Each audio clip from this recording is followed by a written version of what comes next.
So what do you think is going to happen? Well, because, they've tried to assassinate him like 13 times already. Yes, that's mostly the French. CIA as well. I think because of the outpouring of love and support that he got on April 30th, keep in mind, no other Pan-Africanist, even the great ones, have had that type of a public demonstration in their support before Ibrahim Traore. And that's so I think that demonstration 4 days ago really, really, really is going to make Donald Trump and the other allied forces think twice about what they do and how they come at Burkina Faso, which means they're going to have to use somebody within the inner circle. And we are Africa. If Mandela doesn't get released, when he got released, I believe black people would have took South Africa back. And that's why a lot of South Africans don't see Mandela as a hero. They see him as a distraction from the liberation agenda that was already in play. Wow. It took a century for black people to really see that Garvey was on the right path all along, and that it's time for us to go back to that path. It's the only solution. If we're going to rise as a race, we must rise together everywhere in the world. I'm going to ask you a two-edged sword question here now. Which one of these two people that run this election you think would be best able to wake up black people out of them slumber if them win the election? Which one of them you think say, if them win, black people will realize how weird a situation them find themselves in now? I would prefer. One of the main speakers is Umar Johnson. He will be here on the 21st, and we have him online here. Blessed? Blessed, Brother Mota. Oh, you know, man? Blessed. All is well, my brother. Glad to hear your voice. Well, I know to say you're going all over the place. You're from the west coast to the east, south coast of Africa here. I mean, what's happening there? Well, Black America is under siege. As you know, we're dealing with police genocide on a level we haven't seen in probably about 60, 80 years. And so African Americans right now are really scrambling for solutions. Many of them don't want to accept the fact that America has never really been interested in having the black man and woman in this country. Many of them have been duped by the whole Obama facade, and now many of them are beginning to wake up to the realities of what the Honorable Marcus Messiah Garvey taught, and Pan-Africanism, and of course repatriation. All right, we see today the DOJ, that's what them call themselves, the Department of Justice, come down upon the Baltimore police force and say them is racist. This is the federal government now a label them police in Baltimore as racist, which black people they don't see that already. And how you think that I go pan out now, given the atmosphere we are going now? How you think that going pan out? You think say there could be a better police force in Baltimore, given that Baltimore have a very large amount of African people, eh? Oh, without a doubt. Baltimore is one of the chocolate cities. We often refer to Washington, D.C. as chocolate city, but I would say Baltimore is the real chocolate city because they gentrified Washington, D.C., so you don't have as many African Americans there as you used to. But in Baltimore, we are still pretty much concentrated in that city. But it's ironic because on the one hand, as you mentioned, they've identified that the Baltimore City Police Department is racist, as are most police departments in America. But at the same time, they did not find any of the police involved in the Freddie Gray case. Guilty. They never find him. Everybody get off. Everybody gets supposed to interview Umar Johnson. That's amazing, man. That is like the FBI man tell us that we should name they do something terrible, but him now go really prosecute her. Hillary Clinton is like, okay, she did something wrong, but we're not going to prosecute her. She lied to the people, but she never lied to us. So, that make her all right. All right. You have something to say? Oh, yes. I was going to just add that the reason why none of these police have been found guilty of criminal negligence, going all the way back to Rodney King. I mean, we've been dealing with this for 25 years and longer with hardly any police ever being prosecuted. And that's because you cannot hold the police guilty for murder during the course of a war. So, in other words, America has declared war on black people. And so, in a war, the police are responsible for eliminating the enemy. So you cannot send a soldier to jail for carrying out their lawful responsibility, which is the elimination of African life. All right, you have been on record saying that black people love to fall in love with politicians and almost make them almost deify them. And you was mentioned that in relationship to Obama. I don't know if you remember saying that. You remember saying that? We drunk the Obama Kool-Aid, Baba Muta. We drunk the Obama Kool-Aid. I saw it coming. See, in America, and this is probably true globally because we see it in almost most places, black people vote for politicians, but they don't finance the politician. So they believe that because they voted for the politician, that the politician is obligated to carry out a black agenda. But what they fail to realize, if you don't finance the politician, if you don't keep them politically, financially honest, if they are being financed by white money, if Obama is being put in office by the white Democratic Party's money, no matter how many black votes he got, he's going to be loyal to the hand that paid for his success.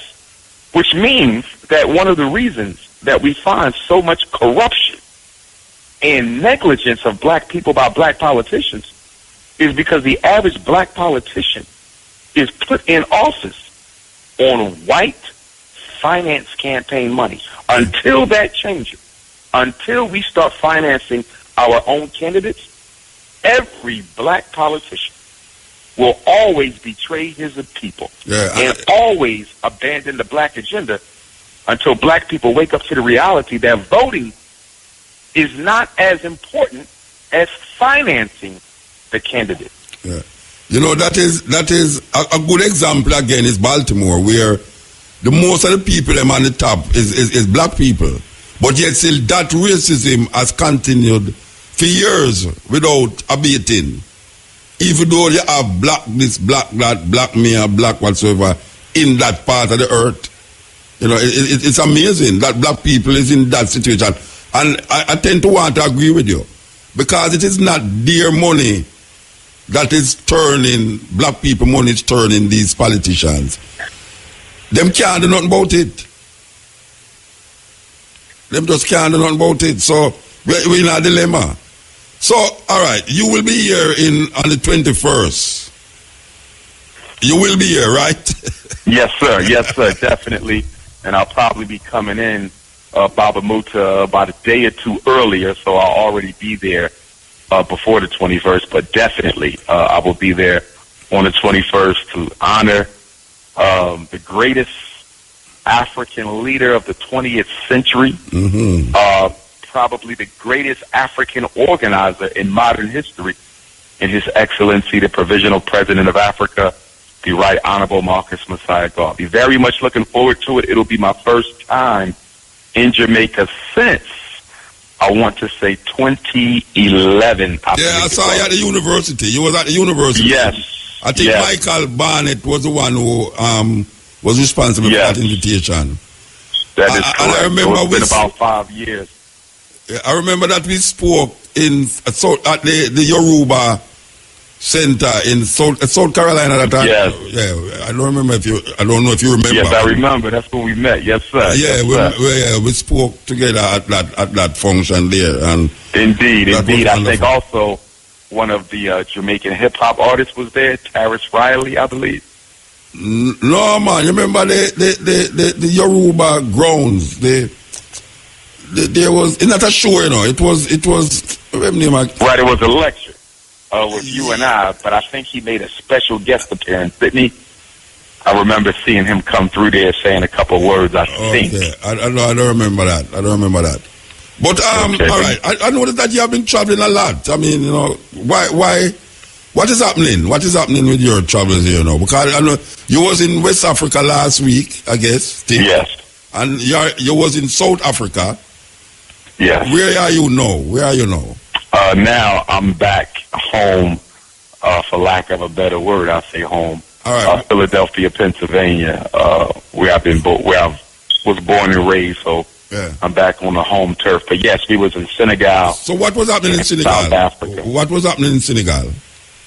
Senegal, a lot of opportunity in Senegal for African people to come back and invest and participate because it is a francophone country, colonized by the French. One of the things we find is that the francophone countries in Africa don't get the same type of attention, as the British interest, as the Anglophone country, and that's something that we're going to have to change within the world of Pan-Africanism, because I spoke in Paris last year, and that was one of the themes that constantly came up during my visit, was that the Pan-Africanist leadership globally tends to run to the Anglophone countries. Because of the language, a lot of that is because of the language.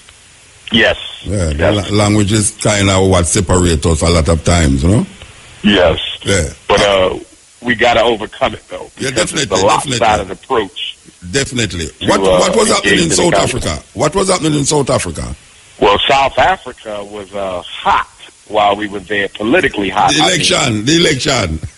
Yes, the election. And what we saw happen there was historic, because the ANC, African National Congress, the ruling party, lost some major provincial elections. They lost Johannesburg, and I believe they also lost Pretoria. They lost the not only did they lose the biggest city, they also lost the ruling city. Yes. And many people are crediting the young brother who broke away from the ANC Youth League. And he started the EFF party, and many people are crediting him with the ANC's losses by wooing some of the black vote towards his party. And so now what's going on is that the leadership of the ANC has defied President Jacob Zuma, who did not want them to enter into talks with the young brother, but they have decided on their own, against the president's wishes, to sit down with the young brother and see if they can reach some sort of compromise that allows the two parties to work together or come back together, so they can try to keep black people a kind of coalition thing. Yeah, because the Democratic Alliance, which is the white party, they've won some of these provinces, and the Democratic Alliance, they go back to the Union of South Africa. They are the white ones. They are the white racist ruling elite, but they do have a black face, just like in America. They use Obama. Democratic Alliance, they got a black guy who they are using as their puppet. And so something better happen soon, because the way it's looking is that in the next 10 years, white folks will be back in charge of South Africa politically. Well, it's not far. It's not far at all. I don't really like hear what Winnie Mandela have to say about all of this, I really love hear what she have to say about it, because I know she was very skeptical about the direction the ANC was going after Mandela. She was very skeptical about it. That is why she was ostracized so much. Even after Mandela, she was very ostracized. I think she's a persona non grata right now in America and Canada, if I'm not mistaken. She's not very true. There, And in fact, one of the things I respect, that I have to respect about President Jacob Zuma, although I disagree with a lot of what he's done or hasn't done politically and economically, he was the first president of the three democratically elected presidents, President Mandela and President Mbeki being the previous two. He was the first one to really give Winnie Mandela the type of respect that she was entitled to as mother of the nation. President Mandela and President Mbeki really didn't give her much honor at all, but President Zuma saw to it that, she had her own living quarters, her own security, her own escort. It's not the best arrangement, but he did give her a degree I respect, of executive recognition. So I respect him for doing that. But going back to your point about the ANC, one of the reasons that they lost, in addition to the formation of the EFF and a young charismatic brother and what he's been able to do, is, as you stated or alluded to, they've become very conservative since taking over the government. In fact, the ANC, in many respects, has almost went 360 degrees. Yes. In the way they approach totalitarianism, structural inequality, bias, and disproportionality. And it starts from the release. South Africa don't think they're doing nothing for them, Baba Muta. They see them as neo-colonialist puppets. Now, I wouldn't agree with that totally, but that is the sentiment in South Africa right now. And it starts from the release of Nelson Mandela from prison. As he become the president, that is when it starts. A lot of it. I don't know if you agree with that, but that's what I agree. I agree. I definitely agree. Nelson Mandela, just like Obama, pacified the revolution and the spirit to rise up of black people, both in South Africa and in America.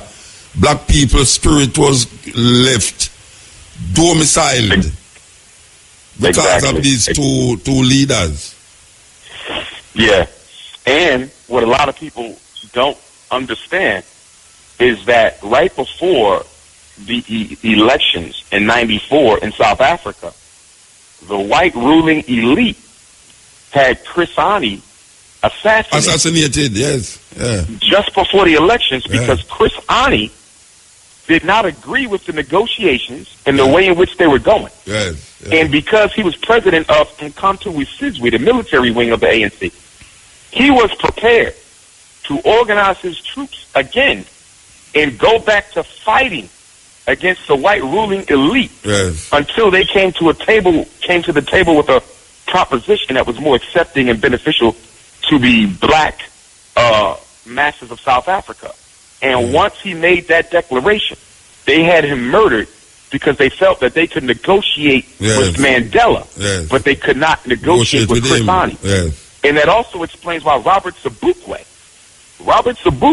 while they were in prison in Robben Island, he was the only political prisoner who was separated from the others. Mandela and the others were allowed to interact with each other, but Robert Sobukwe was kept totally separate from everyone. And that was because they feared that Robert Sobukwe, if he was allowed to stay around Mandela, he would have influenced Mandela to go hardcore Pan-African nationalism versus that integrationism that the government ultimately embraced.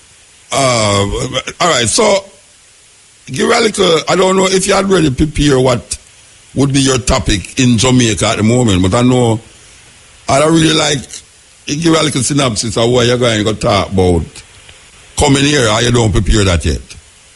Well, we know that Garveyism is going to be the foundation of the message, but I'm going to link it to the modern day struggles.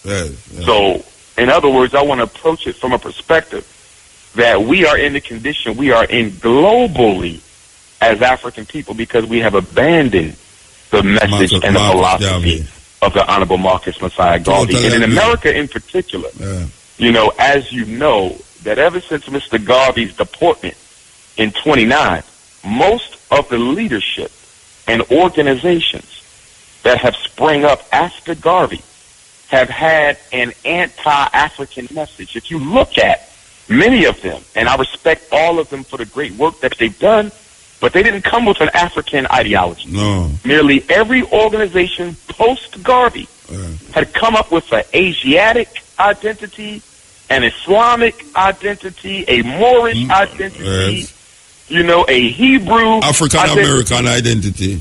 Exactly. But they took us away from Africa for the Africans. And so it's ironic that going into 2017, we're almost 100 years to the first international convention, you know, and it took a century for black people to really see that Garvey was on the right path all along.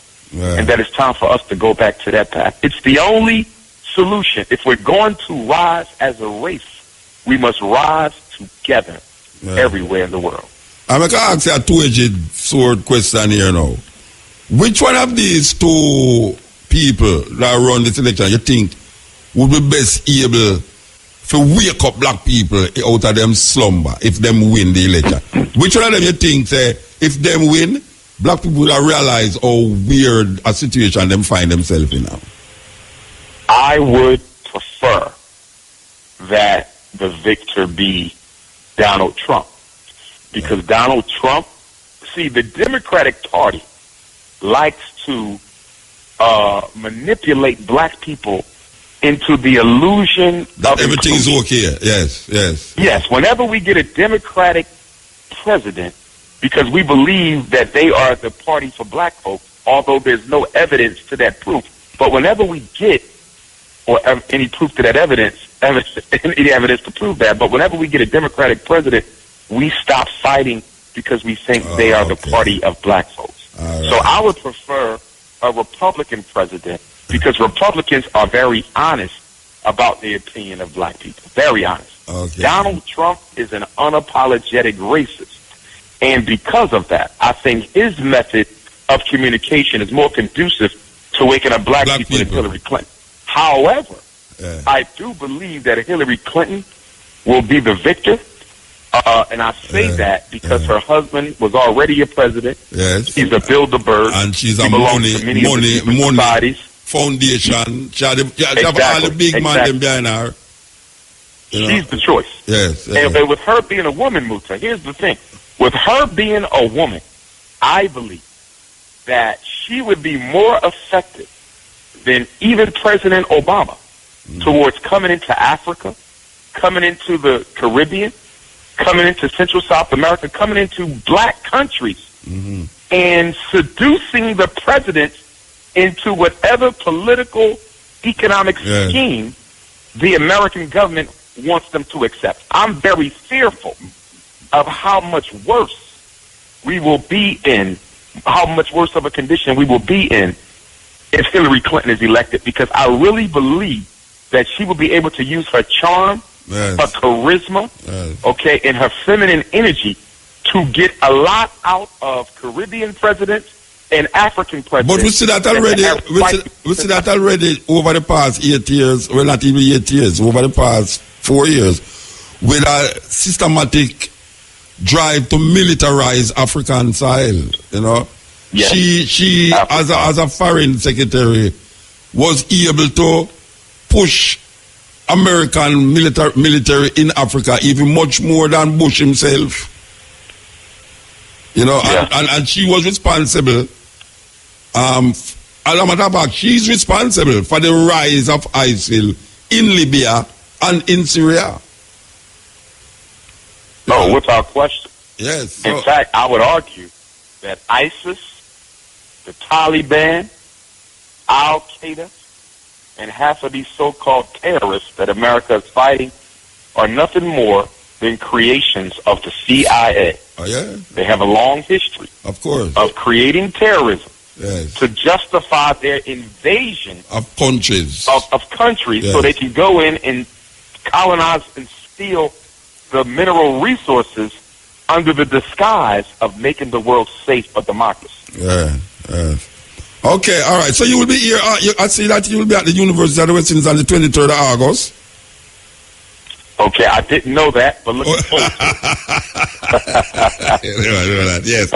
I think, Michael Barnett can't have you in a 8 years. I don't decide to say, okay, you got kids still at the university. Sorry, at the university in Montego Bay, sorry. It's Montego Bay. You're going to be at the university in Montego Bay. Okay. There is a campus of the University of the West Indies in Montego Bay, the Western Jamaica campus. Gotcha. So you will be there on the 23rd. The man, they plan out everything for you already. You get planned out. Okay. I am glad to hear that, though. Yeah. Glad to hear that. You know, Mr. Small will be here too. Professor Small will be here too. Yes. Bobby Smalls. Yes. Sir. So you're in good company. You're in good company. Definitely. Now, you mentioned 3. Who's the third speaker, Baba Musa? He's the head of the new Black Panther Party. Oh, brother Nzinga. Yes, Nzinga, yes. He's the head of the good brother. Yes, sir. He will be here also. All right. So we're looking forward to seeing you and looking forward to listening to you. I hope that the people them will be appreciative of the effort that IRFM is doing to bring a man like you here to talk to them. You know, because it's very important. It's very important that people grasp what IRFM is trying to do in relationship to bringing speakers like you here for really solidify this Marcus Garvey push. So we give thanks and just anticipating your return to Jamaica. Yes, sir. Thank you, brother. Thank you. Looking forward to seeing you. Looking forward to getting back on the ground. It's been 5 years, a long time. Long time. Definitely. But I'm looking forward to it. Can't wait for the date to arrive. Give thanks. Give thanks. Bless and love. Yes. That was Umar Johnson. He will be one of the main guest speakers at IRFM annual tribute to Marcus Garvey on the 21st, which is a Sunday, right here in the courtyard of IRFM. And this is partnered with Roots Foundation for IRFM's annual tribute to Marcus Garvey. So we want you to know that is taking place right here on the grounds of IRFM. We continue the journey, because this 21st is a big time, big. It's going to be different from all the other ones them ever keep. Given that we see the team, I don't know if I want to call them team, I'll Tracy involved in the team too, The A team. Spearheaded by the program manager, director of IRFM, Kavumahatiru,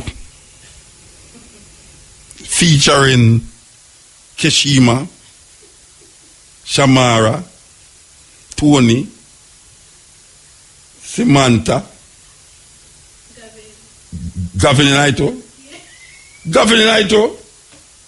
No. Oh, you never smoke without fire, That's why Gavin tell me say he want some book for borrow. Them a brainwash him upstairs now. Gavin said, you can't make them some of your kind of book them. I bring one for him and I tell him, so I go and quiz him after I'm done reading it. And I'm glad to, is one of the only person I ever hear say he want to borrow a book from me. Something like happen. When I hear Gavin say he want to borrow a book from me, something like happen. And I feel proud for lending him the book. Very proud, and if you want more, I will lend him it too. Because I never hear nobody don't ask me for borrow a book yet. Never. Yes, so Gavin, enough respect. Still, me not still say it's on the A team still. I'll be a big up there. The A team. It's going to be nice. Looking forward to it too. So we perform long with bad already. Whatever go like at the first me ever do it. So IRFM know if it sell things, them come like Hillary Clinton. Come know if sell things, Come, hey, say one time they did not sell sunshine in a buckle on a mobile. A tourist in a bite, Cabo come like she used to live on a mobile, She know for sell. She know for sell sunshine in a buckle. Believe you me, when she done, man, you buy not only the buckle of the sunshine, but you ask for all the cloud too. I don't lie, me I tell you. Sometimes I talk to these people, make it so like a joke, more than the biggest joke I know. Me say, you have some man that walk on the beach on a month ago, I sell sunshine, Jamaican sunshine in the buckle, and them did I sell it too.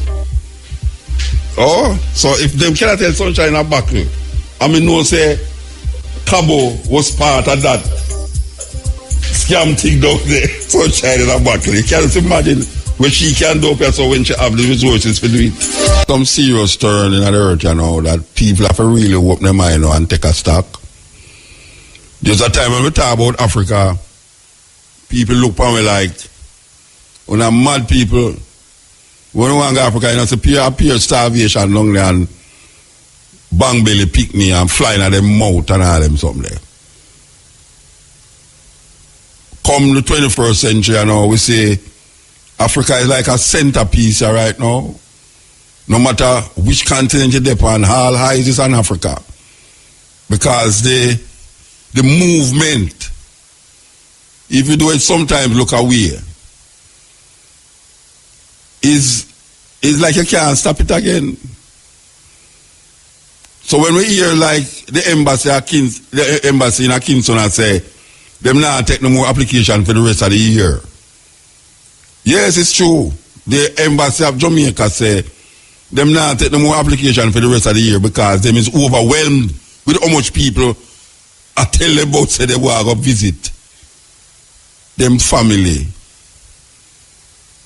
in especially New York. Especially New York. Every Jamaican have somebody in New York. If me ask Tracy right now if she have anybody, she will tell me yes. Yes. See there? Yes. So the embassy is overwhelmed. Them say no more applications will be forthcoming unless it's some special thing. Maybe it's an artist, maybe me get away with it. He can go up there and say, boy, I have a show next month. So they will really facilitate that. But people look like they must suffer more now. I don't understand what is happening in Jamaica. Because it couldn't that there's something happening in America where I push that. I think it's something not happening in Jamaica, I push it. It's not something that happening in America. Especially given the state of the third world move we are going now with America, you know, like America become a third world country. It's something not happening here. Why the people them are run go over there? And we really have to figure it out, you know, because may I tell you, it's terrible. But the reason why we are saying that is that I don't know for my lifetime I will see it, but I know say I love see the time when we are saying so now is a normal thing. What is the normal thing we are talking about? That people just take us and say, boy, they want to go to Ghana, they want to go to South Africa, they want to go to Kenya, they want to go to Tanzania, they want to go Africa. Just normally, just normally. Where the plane, the air flight, when people want to go to... No, they say, let's hold on, never call me until him bridging call him and say, Muta, they're on the radio, so you don't call him, you know. And then you basically call me and tell me, boy, Muta, is from me left, yeah. You me come from your radio, the program and all them things there. But I'm busy. The man say, I'm busy. He can't find 5 minutes to call me until a man tell him on the radio, say, Muta, shout him. Anyway, me and your bridging BSA. And you know, so we open up where home library to BSA for explore. And we call it book them that we recommend to the people them. You can go up online now, YouTube, right now, if you go up online, you see it. Book. Duke BSA Explore Mutabaruka Home Library. We want to remind the people them that the Porsche competition, the Marcus Garvey Porsche competition is still on. You know, entries close next week. Yes, the winners will be announced on the 17th. It's Marcus Garvey birthday, which we have a continuation on that day.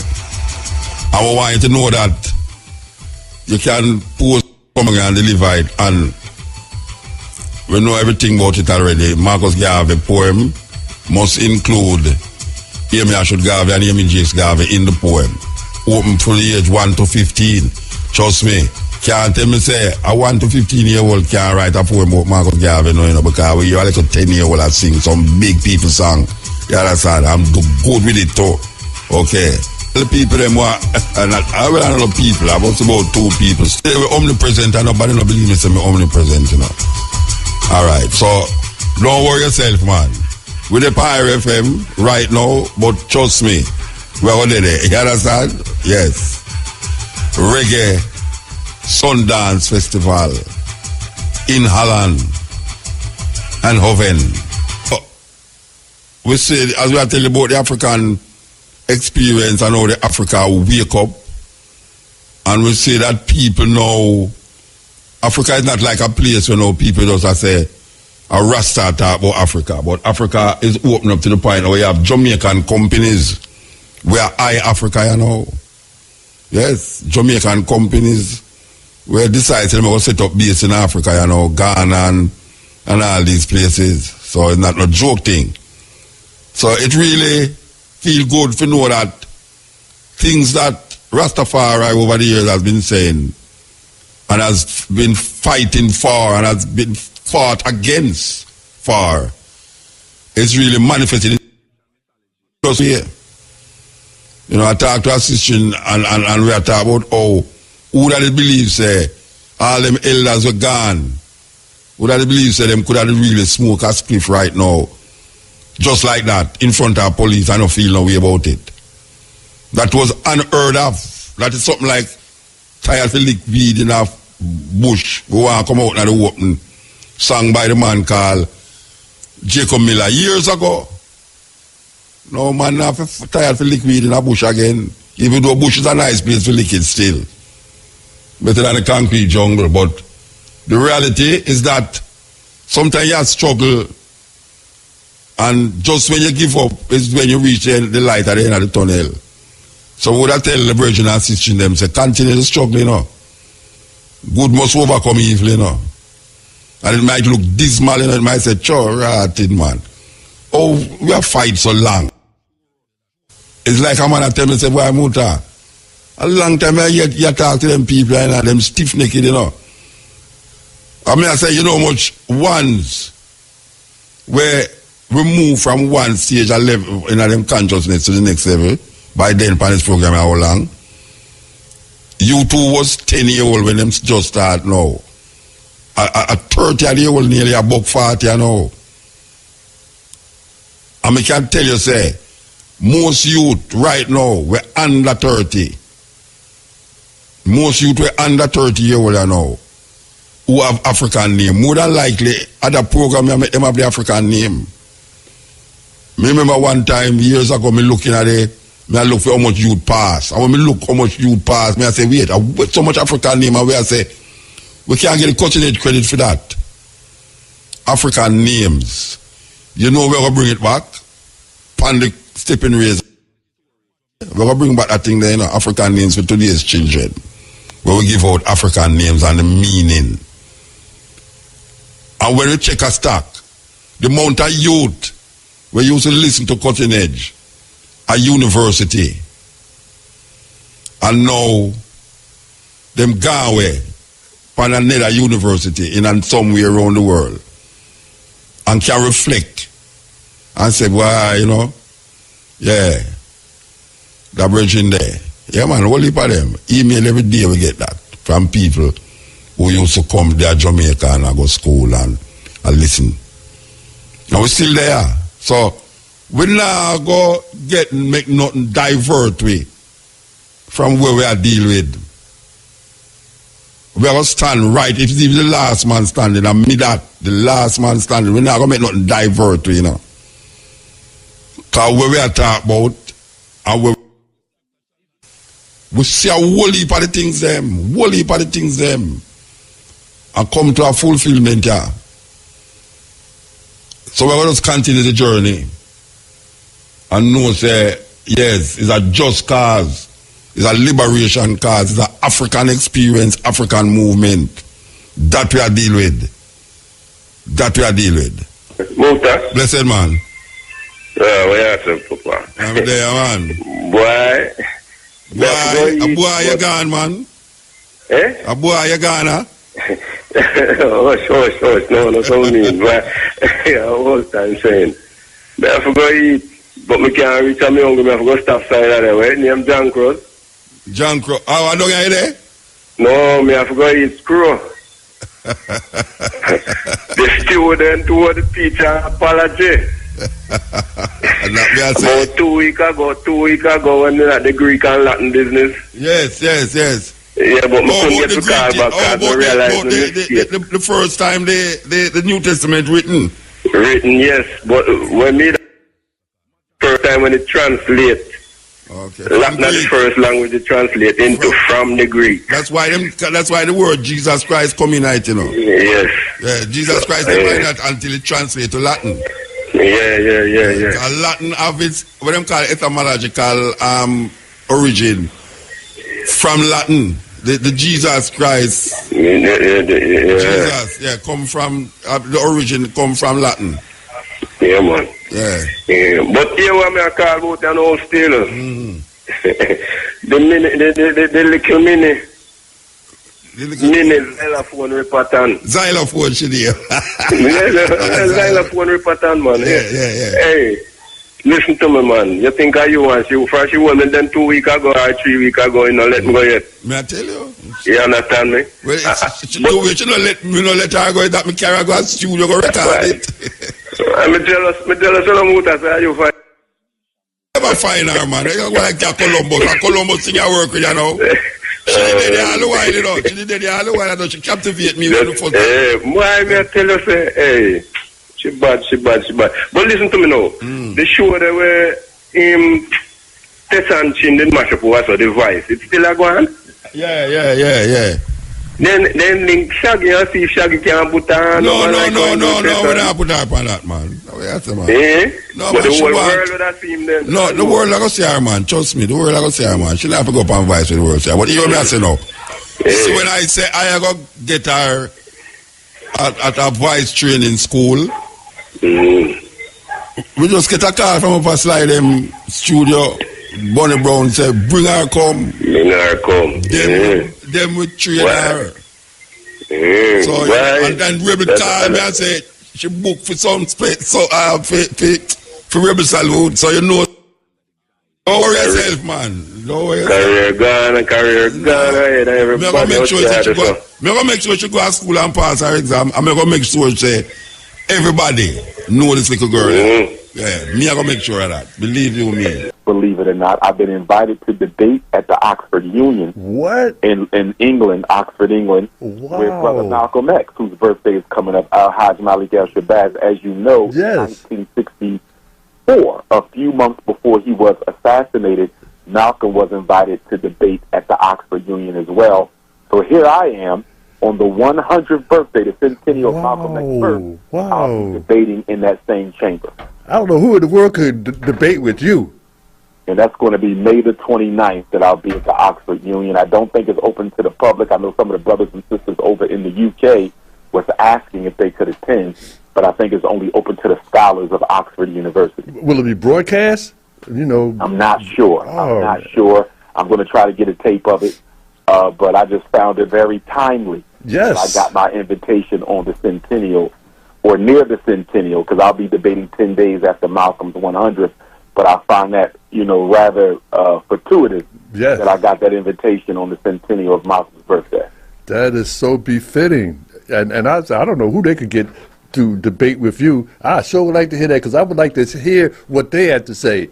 I know you're going to come with the truth, but I'd like to hear what they have to say. And the topic is African colonization. Wow.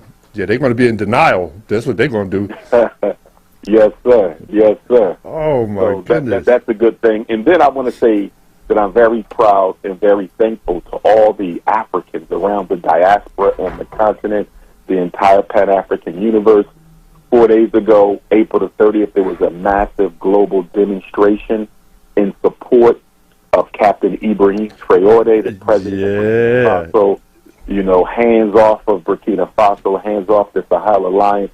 And from Jamaica to Johannesburg, to London, to New York, all over the world, Central and South America, brothers and sisters, Canada, they stood in solidarity with our brother Ibrahim Traore, who I would say is the top Pan-Africanist in the world and the most relevant African leader that we've had in about a half of a century. And the fact that he's under, the age of 60 speaks volumes, not to besmirch at all the character of our elders. But as you know, Bobby David, the older you get, the more comfortable you get, the less revolutionary you are. That's right. And so many of our leaders on the African continent are over the age of 60, and those who are under the age of 50 tend to be egotists, narcissists who only took over the country to serve a selfish agenda. Ibrahim Traore is much younger than 50, and he's clearly leading the country in the direction of the people's best interest.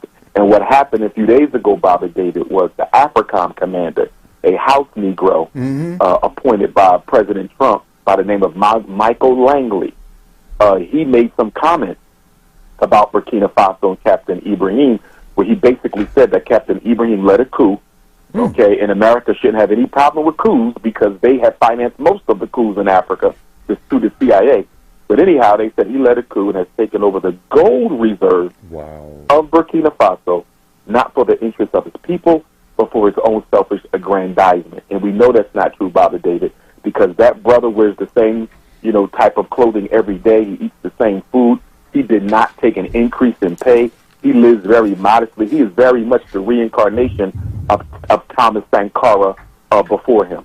And for Michael Langley, the AFRICOM general, to point him out and accuse him unfairly and dishonestly of expropriating the resources of his country, that clearly shows you that the CIA has him targeted. He's targeted. I know that the purpose of the protest. I know that Vladimir Putin from Russia says that everybody need to keep their hands off of him, because they are an independent sovereign state, and they can't talk about coming there and arresting him for whatever reason, and he says that Russia is not, extorting them or exploiting them. They just friends with them because they are friends in trade. Absolutely. And see, historically what America has done, because they did it to Thomas Sankara, they did it to Patrice Lumumba, is they try to brand you a communist for having a relationship with a communist country. But America has relationships with Saudi Arabia. Are you Islamicist? No, you're not. So why can't you have a relationship with a country who has a different political ideology than your own and not be branded as a follower or flunky of that particular regime? The bottom line is America wants the resources of Burkina Faso. Now that they have kicked France out, France and America are allies. America wants those resources. If France can't get them, America wants them, and America and France are going to work together to try to recolonize Burkina Faso. And to that end, comments were made, I think it was by the Prime Minister of France, basically saying the same thing. And he said that we are not going to give up on our African colonies.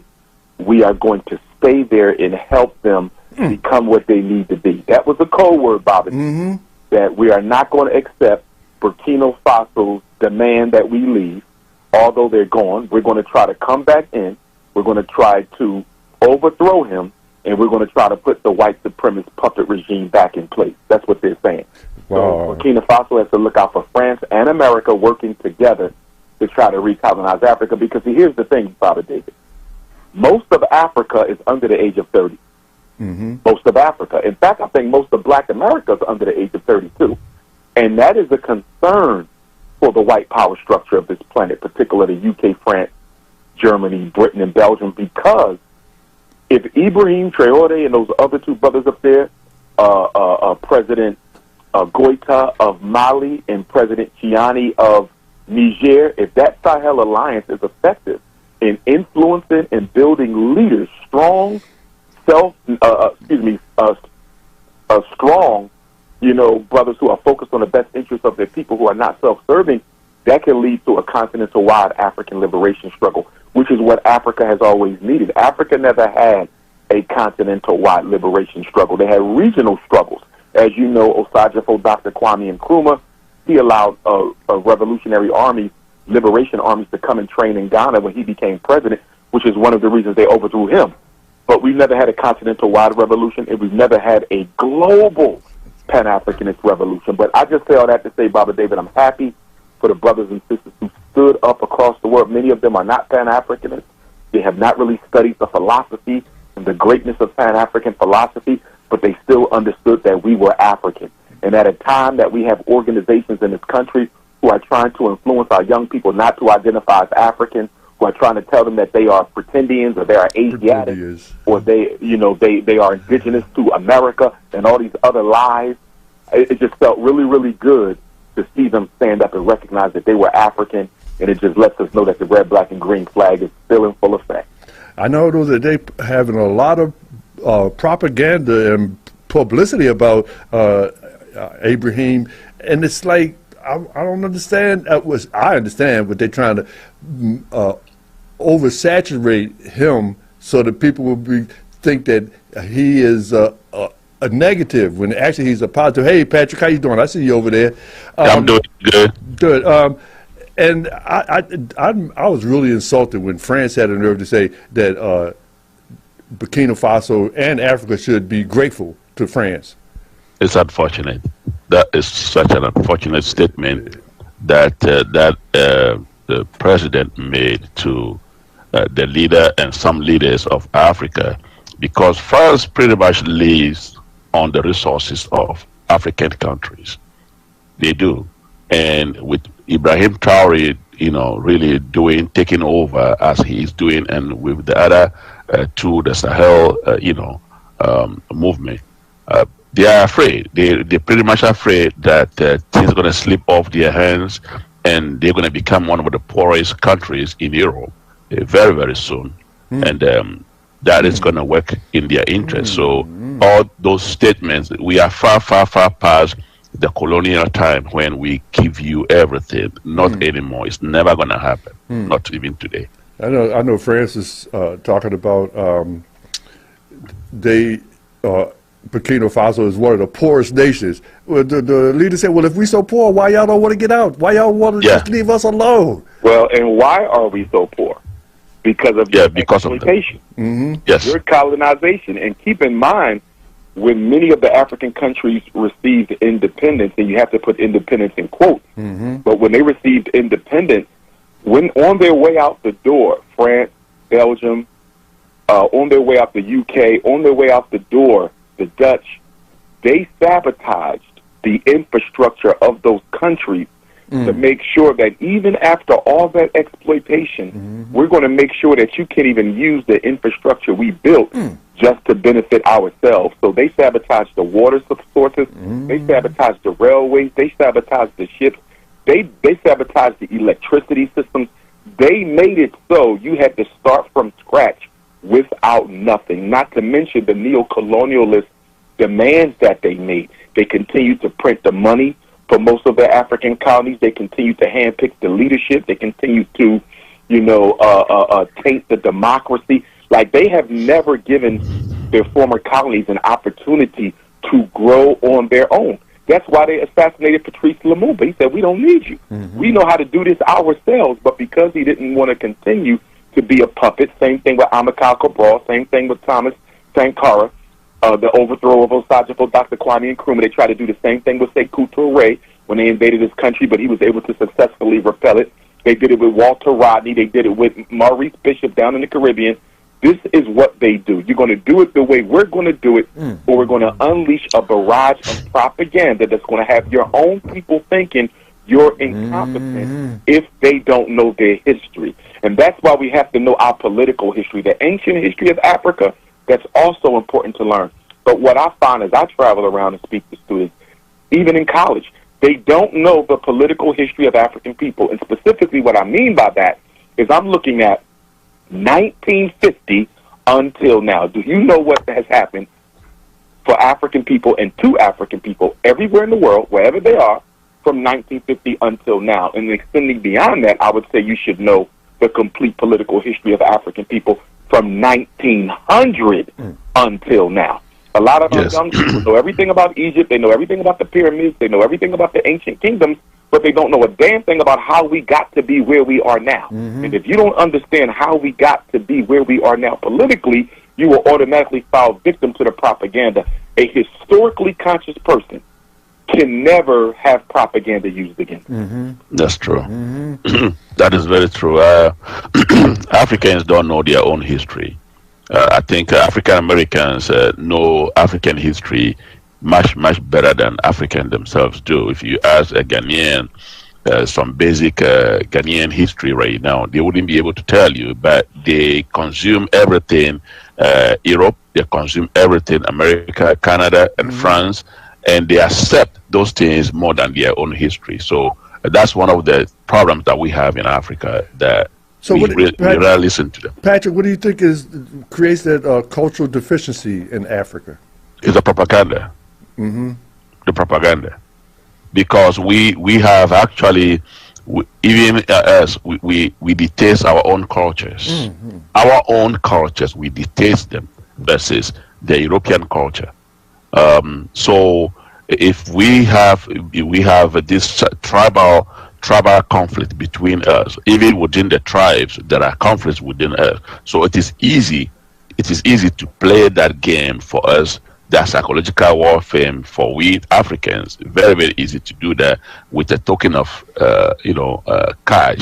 And then an African person is against the fellow African person. Wow. And we love everything European. When you go to Ghana right now, they're doing a lot of stuff that you'll be like, how are these people doing this? What we were not used to doing stuff like that. But and in this age of information, it would seem like more people are reading now and reading more about the history that is trying to be minimized, but they could read on their own. Everything, all information is available today. Yeah. Well, here's the other thing, too. It's not just about the information. It's about the indoctrination. And what we mean by that is the repeated exposure and the repeated enforcing of the information so that it becomes a part of one's unconscious, and therefore it unconsciously affects the way you think, feel, and behave. In other words, we have to push the information into the working unconscious. So, in other words, if I just give you a book and you read it, now a lot of people will be affected by reading a book one time.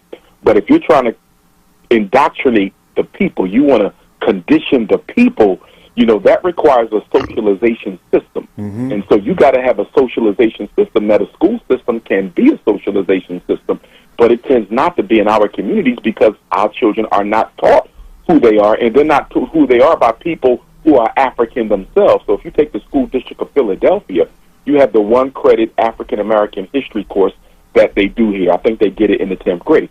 But it's only 1 credit.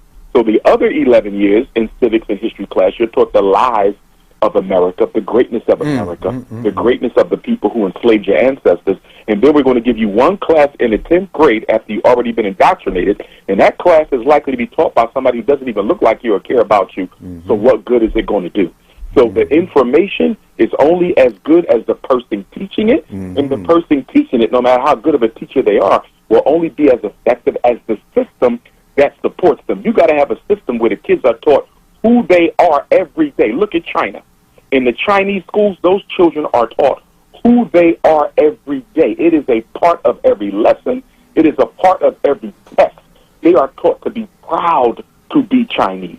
And so what you see now with Donald Trump and the executive order he signed to make it illegal to teach the true history of America, he's trying to do the same thing. He wants to reinforce the minds of white kids to believe that they are superior, that they basically save black people. He doesn't want the truth of America to be told, because if you teach the truth of America to America's children, it'll be hard to be proud of something like that. So what he's going to do is he's going to distort the truth by keeping it out of the books. But again, as we had this conversation last time, black people can teach their own children their own history. We don't need white people to do it. But what is the one thing that slavery and colonization did to us as a people? It made us completely indifferent to controlling the dynamics and direction of our community. We do not care about controlling the dynamics or the direction of our community. In other words, black people are not interested in power. We're the only people in this country who are not interested in power. We don't want to dominate anything. We don't want to control anything. We don't want to create our own systems. We just want to subsist off the benevolence and goodwill of whites and non-blacks. And so that is that until we liberate African consciousness, which is what we're talking about. But again, you got to socialize, because we all know people. I know people. You know people. We all know people who know African history, but they are still sellouts. I can name at least 10 people who know African history well, and they still work against the interests of African people. So it's not enough to just know it. It has to be put into your spirit. It has to be internalized. It has to be ritualized. And that's why you got to have a socialization system. It has to be believed. But I believe it's time for us to go to a commercial break. And we will come back. We will continue the conversation here in the studios of WURD with Dr. Umar Ifatunde Johnson, Patrick and Jadu, calling them, zooming in from an undisclosed location. And I'm David Barnes, photo man for you too. We'll be right back. And we're back live here in the studios of 96.1 FM, 900 AM, streaming live worldwide at WURDradio.com. On the phone line with us is Dr. Umar Ifatunde Johnson. and Patrick and Jadu. And we have so many things to talk about today. We spent the first quarter talking about Burkina Faso and the challenges that they have there. Before we move to another segment, Doctor, so what do you think is going to happen? The brother's getting so much promotion, publicity right now. I think they're trying to oversaturate him. So what do you think is going to happen? Well, because, they've tried to assassinate him like 13 times already. Yes, that's mostly the French. CIA as well. I think because of the outpouring of love and support that he got on April 30th, keep in mind, no other Pan-Africanist, even the great ones, have had that type of a public demonstration in their support before Ibrahim Traore. And that's because there was no social media to get the word out in the states of Nkrumah or Lumumba, or Cabral. We didn't have social media then, so they could not coordinate it as well as the public demonstration was coordinated in support of Captain Ibrahim Traore. So I personally think that the power structure is going to back up and they're going to re-engineer. They're going to rethink this. They're not going to stop. But, so, he has to be careful, and I'm sure he will. And we have to stay adamant that we're not going to tolerate it. But what they cannot afford is for him to be overthrown, God forbid, and then that sets off a reaction in Africa and a reaction amongst African people in the diaspora that destabilizes America, Belgium, France, and the UK's other foreign agendas and interests that they have around the world. In other words, the one thing that's given them the most fear, that if we do this and it is exposed that we did this, then this could affect other colonization efforts that we have in process in South America, Central America, the Caribbean, every country's in Africa. So this could start a domino effect that could undermine their influence in Africa and amongst black people around the world. So they have to think this one through, because there's more African people in the world, way more African people in the world than Caucasians. Now, although they may have the firepower, we have the numbers. And I'm sure they don't want a direct conflict on that level with blacks, because remember, the goal is to get the resources of Africa. So you ain't dropping no atomic bombs because you'll destroy the resources that you need. So the benefit of African soil is that the colonizer doesn't want to go into a true nuclear war situation, because that would basically, nullify his whole purpose for being over there anyway, which is the resources. So I think that demonstration 4 days ago really, really, really is going to make Donald Trump and the other allied forces think twice about what they do and how they come at Burkina Faso, which means they're going to have to use somebody within the inner circle. And we all know those stories. Malcolm X birthday coming up, Dr. King. We know every great leader we had. Marcus Garvey. They was all set up side. And so he's going to have to be really, really, really, really careful about the Judas factor. That's right. That's right. Well, when you talked about support, Nelson Mandela had a global support, but did that really make a lot of difference for South Africa?